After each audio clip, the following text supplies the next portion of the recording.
Risk assessment simply means looking at each specific task and considering what is the safest way to complete it. This helps us become aware of the hazards involved in doing the job and taking action to prevent injury. As a building or construction worker, you are obliged to ensure you only carry out construction work you are competent to do, report significant risks, cooperate with others and coordinate work to ensure the health and safety of you and your co-workers, ensure you notify a supervisor of accidents and near misses, and follow site health and safety rules and procedures. The aim is to develop a safety culture, communicating methods of work and ensuring everyone knows how to work safely every day. Before starting a task, it is essential to think of what is the safest and best way to do it. Documenting this helps in assessing the risks. There are 5 steps to completing a risk assessment. Document the activity. Assemble those involved in the activity and write down the tasks step by step. Identify the significant hazards. Next to each task, identify what part may cause injury to those doing the work or to anyone else nearby. Document the control measures. For each identified hazard, list the measures that need to be put in place to eliminate or minimize any likely risk of injury to those involved. Identify who is responsible. Document the name of the person responsible for implementing the control measure. And finally, monitor and review. Make sure the activity is supervised to ensure the documented process is being followed. The documentation should be reviewed whenever an activity changes, when there is a change of personnel, or after an appropriate length of time. This documentation provides a written record of the procedures to be used on a task. As it is a record that can be used in court, it should be signed off by the parties who have responsibility for the tasks.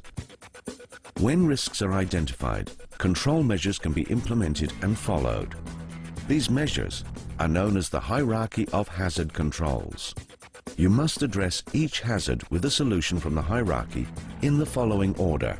Firstly, elimination, substitution, isolation, engineering controls, administrative controls, and personal protective equipment. Always address the hazard from the top down until the risk is eliminated or controlled.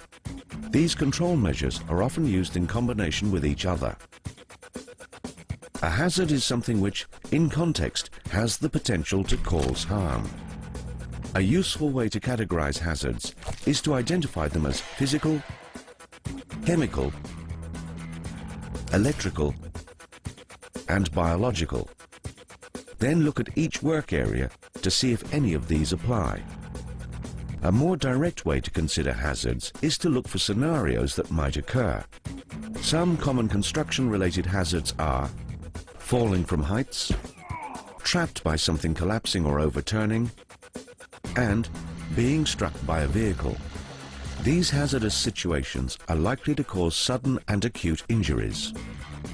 There are other hazards that may cause chronic long-term harm that must also be identified, such as contact with harmful substances, dust and fumes, exposure to noise, and vibration from handheld tools.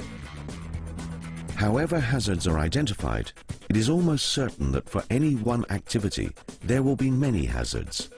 Each one has to be risk-rated, as each will need to be covered by the range of control measures adopted.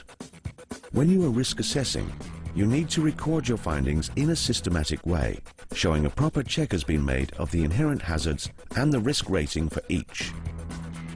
You must also factor in other activities that are carried out concurrently. These other activities might create hazards or make the risk of some greater. In a full assessment, these other activities must be taken into account. While companies might issue guidelines for common activities, you must also conduct site-specific hazard identification.